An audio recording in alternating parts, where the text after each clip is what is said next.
د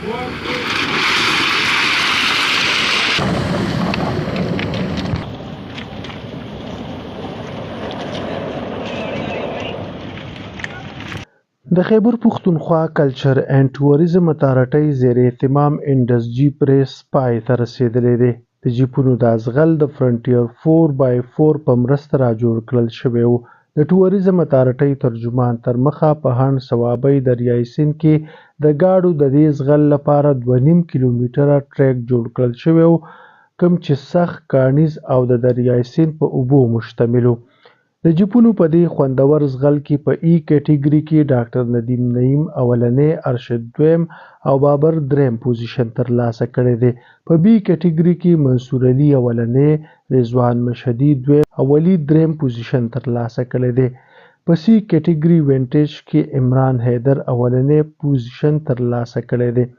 ډایرکټر جنرال خیبر پښتونخوا کلچر اینډ ټوریزم اتارټي تاشفین حیدر د خصوصي میلمه په توګه په پوزیشن اخیستونکو انعامونه تقسیم کړي دي. پہلے تو میں میڈیا کا شکر گزار ہوں جو اتنی بڑی تعداد میں آپ لوگ آئے ہیں، اور پھر یہ ریلی جو ہے یہ 12th ایڈیشن ہے ہمارے انڈس کراس ریلی کا، جو ہم 4x4 کے ساتھ کرتے ہیں.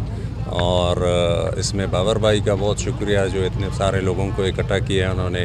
یہ ٹریک کے بارے میں آپ کو بتا دوں کہ یہ 2.5 کلومیٹر کا ٹریک ہے، اور آج اس میں تقریباً 80 سے زیادہ پارٹیسپینٹ نے اس میں مقابلہ کیا ہے. تھوڑی دیر میں پتہ لگ جائے گا کہ کس نے جیتا ہے، اور ہم ان کو اکارڈنگلی ان کو انعامات دیں گے. اچھا، صوبے میں دیگر قبائلی اضلاع میں بھی اس قسم کی تقریبات کا انعقاد کیا جائے گا؟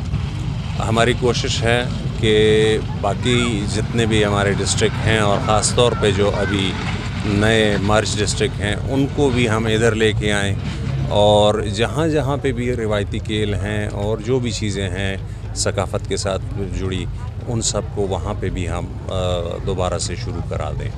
اور اس سلسلے میں ہم باجوڑ میں ابھی آنے والے اسی مہینے میں دسمبر میں ہم وہاں کے لوکل گیمز اور یہ ساری چیزیں کروا رہے ہیں. لیکن فارن ٹورسٹ کے لیے ہم اپنی طرف سے جتنا بھی ہو سکتا ہے وہ کوشش کر رہے ہیں، اور ہم نے اس کے لیے اپنا ڈیش بورڈ اوپن کیا ہوا ہے جہاں پہ یہ انٹری کرتے ہیں، اور وہ انٹری کر کے ہم لوکل پولیس کے ساتھ اور ڈسٹرکٹ ایڈمنسٹریشن کے ساتھ ان سب کے ساتھ شیئر کرتے ہیں تاکہ انہیں کوئی تکلیف نہ ہو.